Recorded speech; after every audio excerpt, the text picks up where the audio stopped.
guys, nakuha sa baksan guys.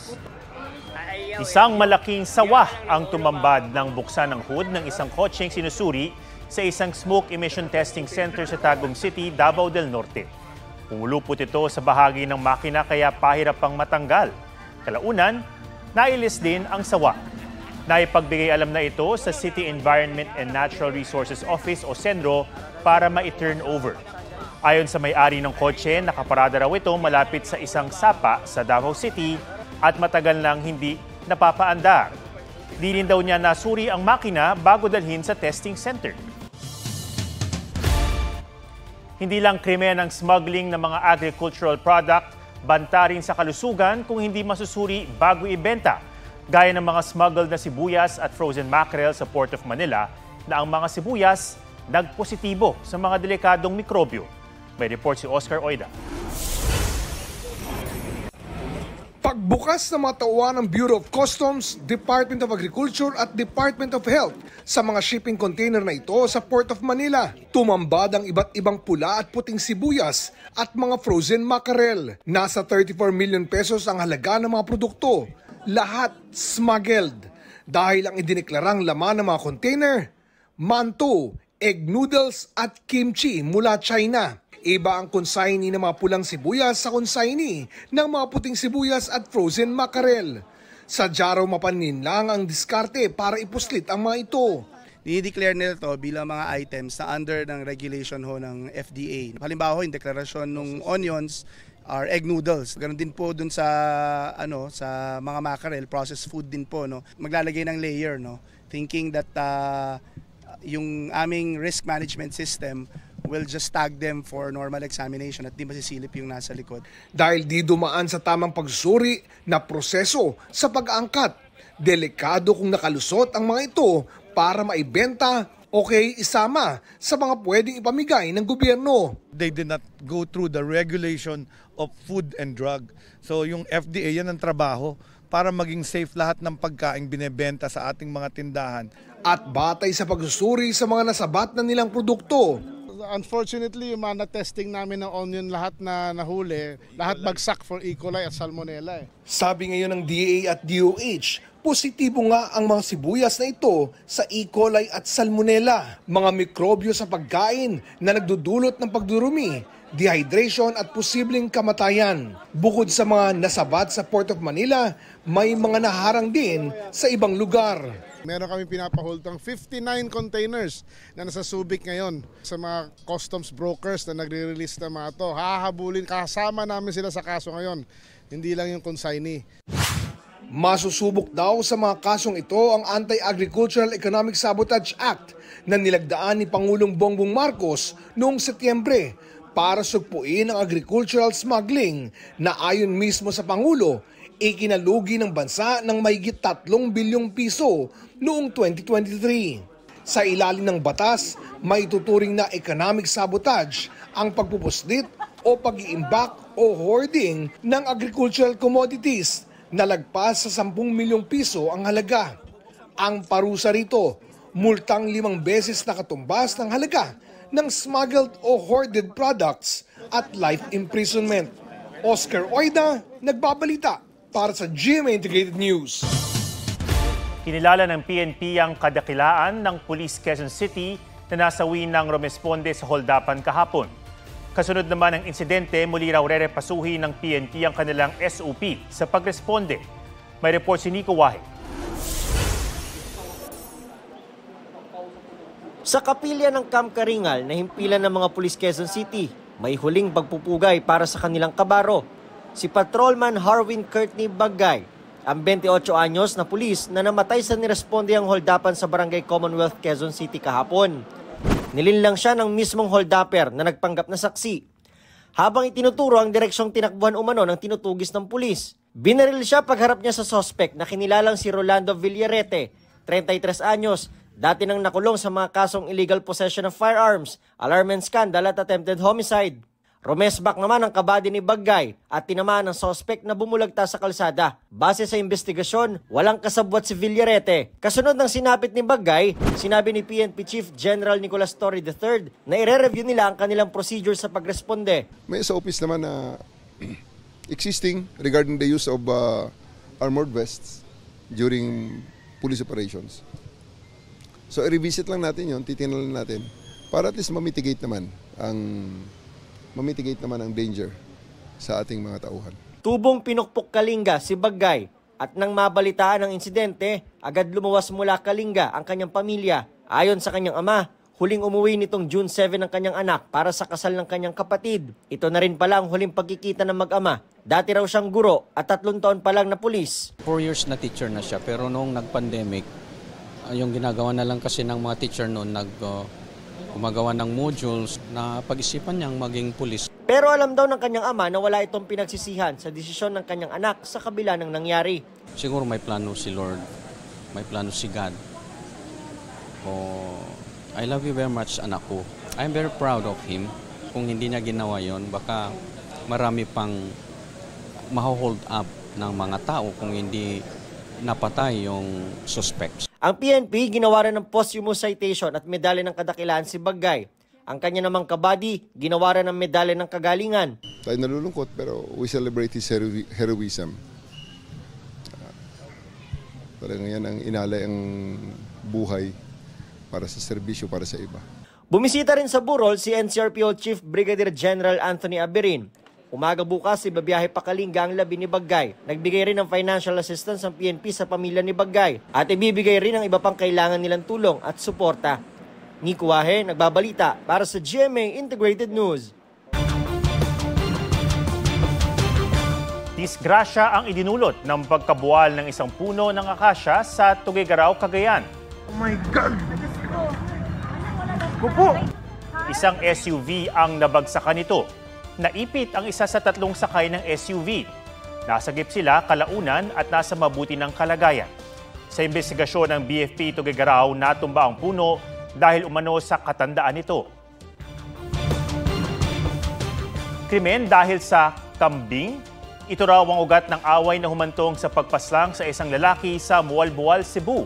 Ang biktimang lasing ayon sa pulisya, namatay ng tagain ng kapitbahay noong gabi ng Linggo. Ayon sa pulisya, noong Abril pa raw magkaaway ang dalawa nang ang mga tanim ng sospek kainin ng mga nakawalang kambing ng biktima. Pero imbis daw na magsorry ang biktima, siya pa raw ang galit at nanghahamon sa sospek. Ayon sa sospek na isang mangingisda noong gabi ng Linggo, ay sinugod daw siya ng kapitbahay at binato pa, kaya raw siya napuno. Sumuko siya kalaunan sa barangay at na-turn over na sa pulisya. Nakuha rin ang ginamit niyang bolo.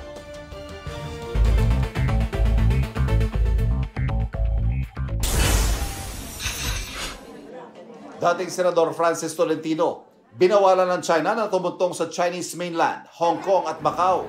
Sanksyon o parusa raw ito sa anilay napakasamang inasal ni Tolentino kaugnay sa mga isyong may kinalaman sa China. Si Tolentino ang pangunahing sponsor at isa sa may akda ng Philippine Maritime Zones Act at Archipelagic Sea Lanes Act. Siya rin ang nanguna sa Senate investigation na nagsiwalat sa pang-espia umano ng China sa Pilipinas. Sagot ni Tolentino, isang badge of honor o karangalan niyang ipagtanggol ang interes sa Pilipinas. Writ of kalikasan inisyo ng Korte Suprema laban sa pagtatayo ng Samal Island Davao City Connector Project. Nagugat yan sa petisyon ng ilang individual at isang grupo na itigil ang konstruksyon ng tulay dahil masisira mga bahura sa Paradise Reef, Samal Island at Hizon Marine Protected Area sa Davao City. 38% complete ng tulay ayon sa DPWH. Responded sa petisyon ng DPWH, DNR, Samal Island Protected Landscape and Seascape Protected Area Management Board at China Road and Bridge Corporation na binigyan ng 10 araw para sumagot. Sinusubukan pa sila makuna ng reaksyon ng GMA Integrated News. Sabi naman ni Vice President Sara Duterte, umaasa siyang sa kabila ng kwestyong legal, matutuloy pa rin ang pagtatayo sa tulay na inisyatibo raw ni dating Pangulong Rodrigo Duterte. 2 brand ng sardinas may pisong bawas presyo ayon sa Philippine Amalgamated Supermarkets Association. Mga Taiwanese passport holder, visa-free na ang pagpasyal sa Pilipinas. Ayon sa Bureau of Immigration, 14 days ang visa-free entry. Simula ngayong araw hanggang June 30, 2026. Alinsunod ito sa Tourism Directive ni Pangulong Marcos at tugod din sa in-extend na visa-free privilege ng Taiwan sa mga turistang Pinoy. Ivan Mayrina nagbabalita para sa GMA Integrated News. Bago ngayong gabi, isa ng bagyo ang binabantayang low pressure area sa labas ng Philippine Area of Responsibility. Ang naturang tropical depression nasa 2,700 kilometers silangan ng extreme northern Luzon. Sa ngayon, ayon sa Pag-asa, hindi ito inaasahang lalapit o magkakaroon ng epekto sa ating bansa. Mas malapit naman ngayon ang low pressure area sa loob ng PAR na mas may tsansang maging bagyo. Pulitong nakita 200 kilometers silangan ng Kasiguran, Aurora. Kung matuloy ito bilang bagyo ay tatawagin itong Bising. Ang LPA na yan, pag-iibayuhin ng habagat na magdadala ng mga pag-ulan sa ilang bahagi ng bansa. Wala pa man ang mga epekto ng bagyo at LPA na merwisyo naman ng localized thunderstorm at habagat sa ilang lugar sa Luzon at Mindanao. May report si Marizo Mali.